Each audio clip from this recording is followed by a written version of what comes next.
چنانچہ اس امت کے جتنے بڑے مشاہیر تھے یہ وہ تھے جنہوں نے اپنے ماں باپ سے تربیت پائی اور انہوں نے جوانی کی عمر میں ہی بہت بلند مقام پا لیا. مثال کے طور پہ بایزید بستامی رحمۃ اللہ علیہ،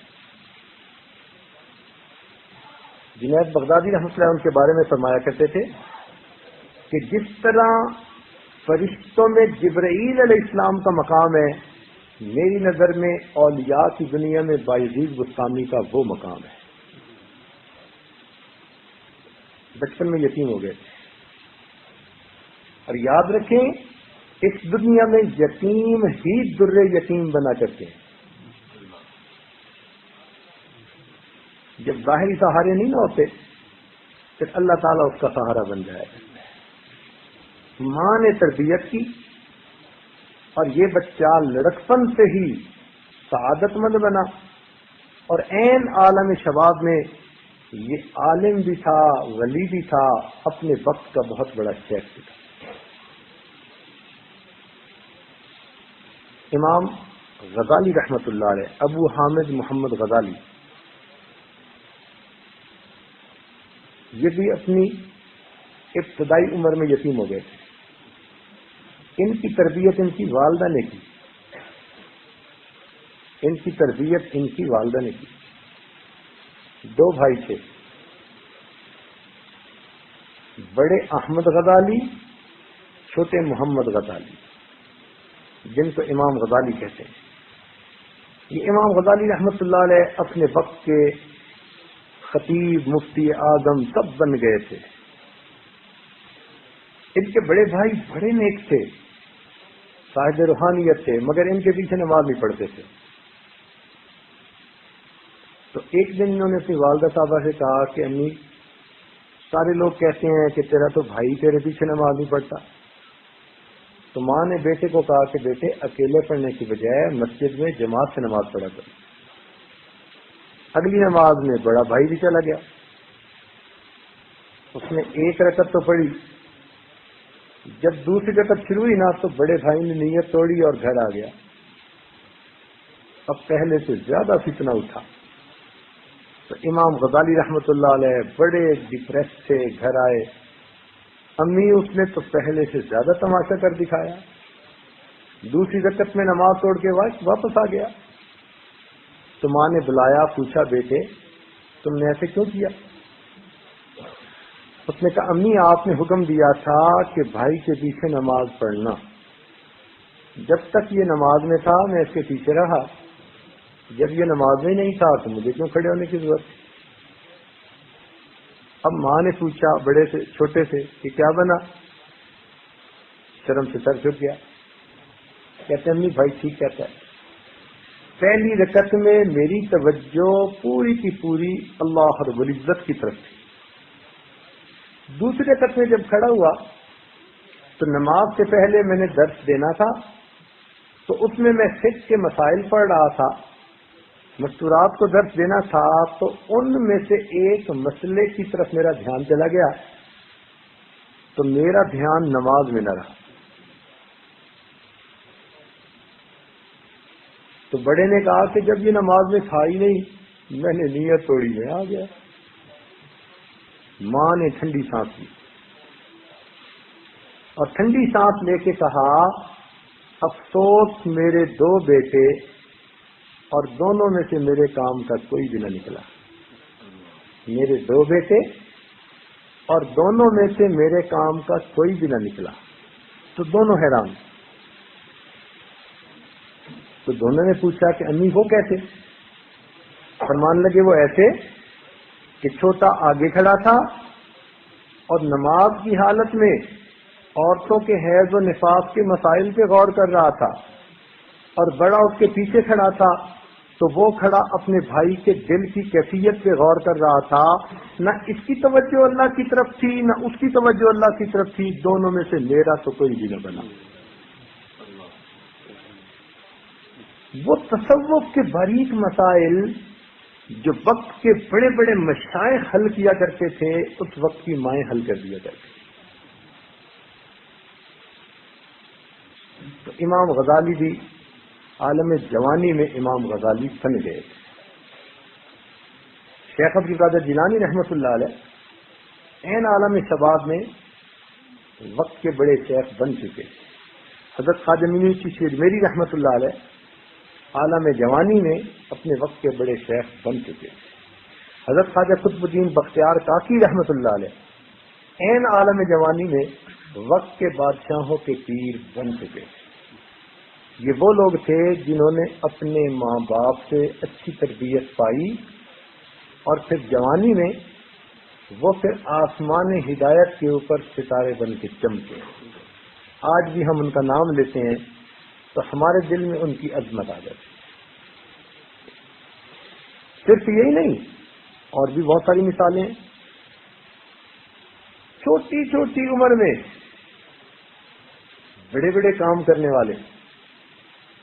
آپ دیکھیے کہ نبی علیہ الصلوۃ والسلام نے اپنے پردہ فرمانے سے پہلے جو آخری لشکر بھیجنا تھا تو اس کا جس کو امیر بنایا ان کا نام تھا اسامہ بن زید رضی اللہ تعالی، اور ان کی عمر تھی اس وقت 18 سال۔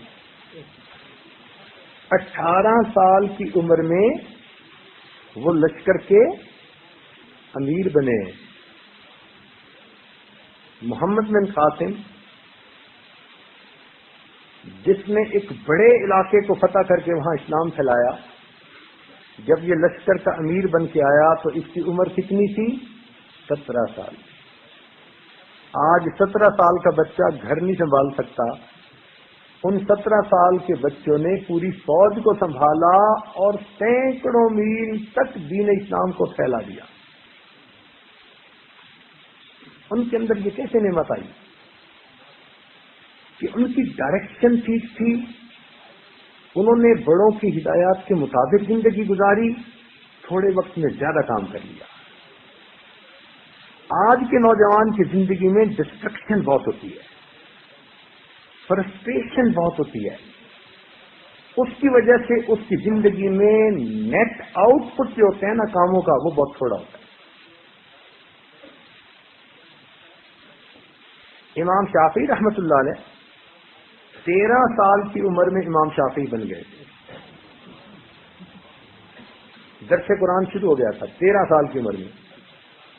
اتنے چھوٹے تھے کہ بیٹھے درس قرآن دے رہے تھے کہ 2 چڑیاں لڑتی لڑتی آپس میں پاس آ کے گری تو حضرت مفسر صاحب نے اپنا امامہ اتارا اور چڑیوں کے اوپر رکھ دیا۔ جو بڑے بوڑھے سفید ریچھ تھے انہوں نے اس کو برا منایا کہ یہ سنجیدگی کے خلاف ہے، تو آپ نے درس شروع فرمایا اور اس میں حدیث سنائی کہ الصبی طبی ولو کان ابن نبی، یہ بچہ بچہ ہی ہوتا ہے اگرچہ کسی نبی علیہ السلام کا بچہ کیوں نہ ہو۔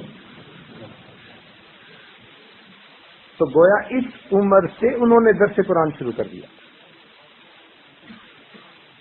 حضرت خواجہ محمد معصوم رحمۃ اللہ علیہ، امام ربانی مجدد ثانی رحمۃ اللہ علیہ کے بیٹے، انہوں نے 12 سال کی عمر میں اپنے والد گرامی سے سلسلہ نقشبندیہ کی اجازت و خلافت حاصل کر لی۔ 12 سال کی۔ تو دیکھیں جو کرنے والے ہوتے ہیں نا، 12 سال کی عمر میں، 13 سال کی عمر میں، 17 سال کی عمر میں، 18 سال کی عمر میں اتنے بڑے بڑے کام کر گئے۔ تو اس لیے یہ عمر بڑے کام کی عمر ہوتی ہے۔ ہم سمجھتے ہیں جی چھوٹا سا ہے بچہ، نہیں، اس کو بڑی صفات اللہ نے دی ہوتی ہیں۔ اگر صحیح طور پر اس کی شروع سے تربیت ہو تو 15-18 سال کی عمر میں وہ ایک بھرپور معاشرے کا فرد بن چکا ہوتا ہے۔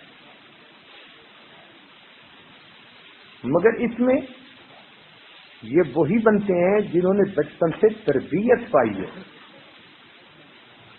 اور اگر بچے ایسے ہوں کہ ماں باپ کی سنتے ہی نہ ہو، ماں باپ کچھ سمجھانے کی کوشش کریں تو ان کو برا لگے، تو پھر یہ اس عمر میں اتنا نہیں بن سکتے۔ پھر یہ وہ لائن ہوتی ہے جہاں ٹھوکریں کھا کھا کے بندہ سمجھتا ہے۔ ہٹ اینڈ ٹرائل والی زندگی ہوتی ہے، خود آزمایا کہیں تھپڑ پڑے، کہیں ذلت ملی، پھر جا کے سمجھ میں آیا یار بڑوں نے کہا تھا یہ کام تم نے نہیں کرنا. تو اس لیے یہ جوانی کی عمر ہمیشہ بڑی اعلیٰ عمر ہوتی ہے. مگر ایک مسئلہ اور بھی ہے کہ جب یہ جوانی کی عمر آ جاتی ہے نا، ٹین ایجر جس کو کہتے ہیں، خاص طور پر 16، 17، 18، اس عمر میں نوجوان کے اندر شہوات بھی بیدار ہو جاتی ہے، جوانی بھی بیدار ہو جاتی ہے، اور وہ ایک ان کے لیے نئی چیز ہوتی ہے. تو بجائے اس کے کہ یہ اپنے بڑوں سے ہدایات لیں کہ ہمیں کیسے زندگی گزارنی ہے، یہ اپنے دوستوں کو اپنا مشیر بنا لیتے ہیں. اور دوست تو پھر ایک دوسرے کو الٹی سیدھی باتیں ہی بتاتے ہیں. لہذا بہت سارے نوجوان اس موقع پر پہنچ کر پٹڑی سے اتر جاتے ہیں. وہ وقت سے پہلے ان چیزوں کو آزمانے کی کوشش کرتے ہیں کہ جن کا ابھی وقت نہیں آیا ہوتا. مثلا ماں باپ نے کہا بھائی پڑھائی مکمل کرو، پھر اپنے آپ کو پروفیشن میں سیٹ کرو، پھر ہم تمہاری شادی کریں گے. یہ ایک ترتیب ہے. مگر اسی کالج اسکول کے زمانے میں ان کا دل کرتا ہے کہ نہیں، وہ جو شادی کے بعد والے حالاتوں میں ہے نا وہ ہم ابھی تجربہ کرتے ہیں. تو یہ پھل کچا ہونے سے پہلے پکنے کی کوشش کرتا ہے. ابھی پوری طرح کچا ہوا نہیں ہوتا. ایک پھل ہوتا ہے نا، اس کی جسامت بڑھتی ہے، پھر ایک جگہ بڑھنے کے بعد پکنا شروع ہوتا ہے. تو ابھی تو وہ پوری طرح کچا بھی نہیں بنا، تو یہ اس سے پہلے پکنے کی کوشش کرتے ہیں. یہاں آ کر ٹھوکر کھا جاتا. چنانچہ کتنے نوجوان ایسے ہیں جو ابھی اسکول کے زمانے میں ہیں اور ان کو دوستیوں کے چکر میں ڈال دیا جاتا ہے. ان کو مس گائیڈ کر دیتے ہیں ان کے ساتھ والے. کسی کو دوست نے کر دیا، کسی کو کزن نے کر دیا، کسی کو کلاس فیلو نے کر دیا. یہ نوجوان چونکہ پختہ ذہن تو ہوتا نہیں، تو یہ جلدی مس گائیڈ ہو جاتے ہیں اور اس لائن پہ لگ جاتے ہیں. چنانچہ ماں باپ اس انتظار میں ہیں کہ بچوں کے اے گریڈ آئیں گے اور A+ گریڈ آئیں گے، اور بچوں کو پڑھائی کے سوا دنیا کا ہر کام اچھا لگ رہا ہوتا ہے. اگر بچوں سے پوچھو تو وہ کہتے ہیں کہ کتاب کھول کے بیٹھوں تو آنکھ روتی ہے، ورق ورق تیرا چہرہ دکھائی دیتا ہے. ماں باپ بڑے خوش ہیں، ہمارا بچہ بیٹھا ہوا کتاب پڑھ رہا ہے، اور بچہ کتاب کے صفوں پر کسی کی شکل بیٹھا دیکھ رہا ہے. اب اس میں A گریڈ کیسے آئے گا بھائی؟ یہ بچے اپنے کیریئر کو کیسے بنائیں گے؟